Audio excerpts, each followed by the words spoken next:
Hi friends, welcome to government job preparation channel. நம்ம தொடர்ந்து Madras high court previous year question paper தான் பார்த்துட்ருக்கோம்.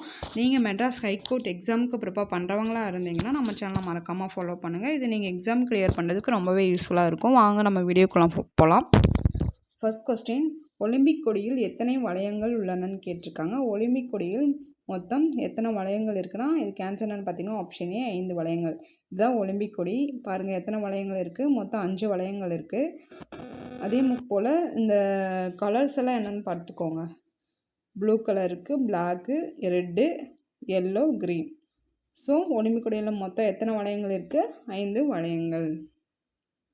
அடுத்த கொஸ்டின், கைலாச மலை எந்த நாட்டில் அமைந்துள்ளதுன்னு கேட்டிருக்காங்க. கைலாச மலை எந்த நாட்டில் இருக்குன்னா சீனா நாட்டில். அடுத்த கொஸ்டின், நிலக்கரியிலிருந்து தயாரிக்கப்படும் மின்சாரம் என்னன்னு கேட்டிருக்காங்க. நிலக்கரியிலிருந்து தயாரிக்கப்படும் மின்சாரம் என்னன்னா அனல் மின் சக்தி. அடுத்த கொஸ்டின், தகவல் அறியும் உரிமை சட்டம் 2005 கீழ் தகவலை பெறுவதற்கான கால அளவு என்னன்னு கேட்டிருக்காங்க. 30 நாட்கள், அதாவது 1 மாத கால அளவு. அடுத்து, எந்த வகை மழைப்பொழிவு 4 மணி மழைப்பொழிவு என அழைக்கப்படுகிறதுன்னு கேட்டிருக்காங்க. இதுக்கு ஆன்சர் என்னன்னு பார்த்தீங்கன்னா ஆப்ஷன் ஏ வெப்பச்சலன மழை. அதாவது இது எங்கே பெய்யும்னா பூமத்திய ரேகை பகுதியில் தான் பெய்யும். இது பார்த்திங்கன்னா 4 மணி கரெக்டாக ஈவினிங் 4 மணிக்கு மழை பெய்யறதுனால இது 4 மணி மழைப்பொழிவுன்னு அழைக்கப்படுது. அடுத்த கொஸ்டின், டெல்லிக்கு முன் இந்தியாவின் தலைநகரம் என்னவா இருந்திருக்குன்னு கேட்டிருக்காங்க. இதுக்கு ஆன்சர் என்னன்னு பார்த்தீங்கன்னா ஆப்ஷன் ஏ கல்கத்தா.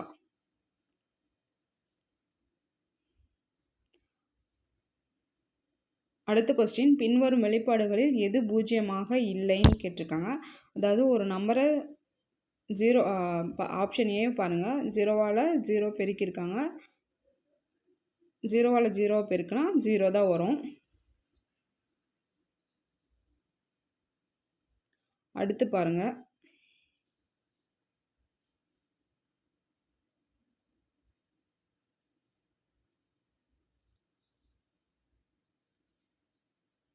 ஜீரோவால் 0வா வகுத்துருக்காங்க. இதுக்கு ஆன்சர் என்ன பார்த்தீங்கன்னா 0 தான் வரும். டிஏ பாருங்கள், 0வா 2வால் வகுத்துருக்காங்க. இதுக்கு ஆன்சர் பார்த்தீங்கன்னா 0 தான் வரும். அதாவது ஒரு நம்பரை 0வால் வகுக்கும்போது 0 வராது, இன்ஃபினிட்டி தான் வரும். ஸோ இதுக்கு ஆன்சர் என்ன பார்த்தீங்கன்னா ஆப்ஷன் சி. அடுத்த கொஸ்டின், இந்தியாவில் ஒவ்வொரு ஆண்டும் எந்த நாளில் தேசிய பஞ்சாயத்து ராஜ் தினம் கொண்டாடப்படுகிறதுன்னு கேட்டிருக்காங்க. இதுக்கு ஆன்சர் என்ன பார்த்தீங்கன்னா ஆப்ஷன் ஏ April 24. அடுத்த கொஸ்டின், பென்ட்ரைவ் என்பது என்ன சாதனம்னு கேட்டிருக்காங்க. பென்ட்ரைவ் என்பது ஒரு சேமிப்பு சாதனம், அதாவது ஸ்டோரேஜ் டிவைஸ். அடுத்த கொஸ்டின், தென்னிந்தியாவின் முதல் ரயில் பாதை எதுன்னு கேட்டிருக்காங்க. நல்லா பார்த்துக்கோங்க, இந்தியா கொடுக்கல, தென்னிந்தியா தான் கொடுத்துருக்காங்க. தென்னிந்தியாவின் முதல் ரயில் பாதை என்னன்னு கேட்டால் ஆப்ஷன் ஏ ராயபுரம் முதல் வாலாஜாபேட்டை வரை. அதே இந்தியாவின் முதல் ரயில் பாதைனா மும்பை டு தானே.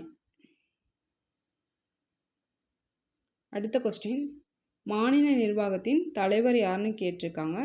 மாநில நிர்வாகத்தின் தலைவர் யாருன்னா ஆளுநர். அதாவது ஆளுநர் வந்துட்டு பெயரளவு தலைவர், முதலமைச்சர் வந்துட்டு யாருன்னா உண்மையான தலைவர். மாநில நிர்வாகத்தின் பெயரளவு தலைவர்னு கேட்டால் ஆளுநர், உண்மையான தலைவர் யாருன்னு கேட்டால் முதலமைச்சர். அடுத்த கொஸ்டின், மலரின் எந்த பகுதி கனியாக மாறுகிறதுன்னு கேட்டிருக்காங்க. இதுக்கு ஆன்சர் என்னன்னு பார்த்தீங்கன்னா ஆப்ஷன் பி சூர்பை.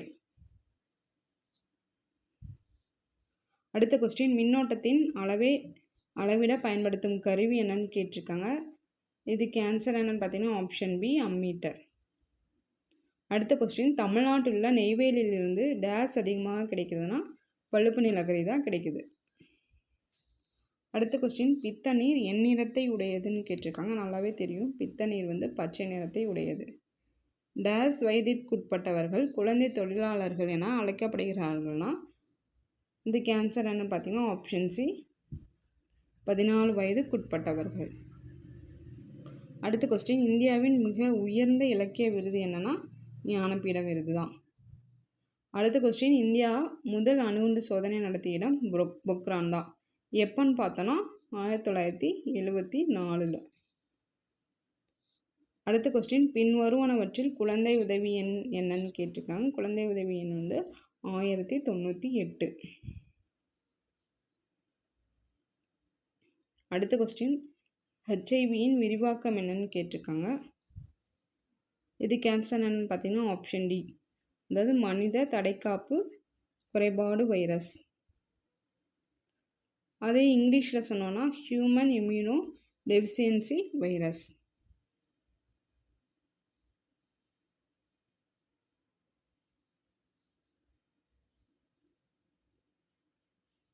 அவ்வளோதான் ஃப்ரெண்ட்ஸ், இன்றைக்கான வீடியோ முடிஞ்சுது. இது போன்ற வீடியோக்கெலாம் நீங்கள் தொடர்ந்து பார்க்கணுன்னா நம்ம சேனலை மறக்காமல் ஃபாலோ பண்ணுங்கள். தேங்க்யூ.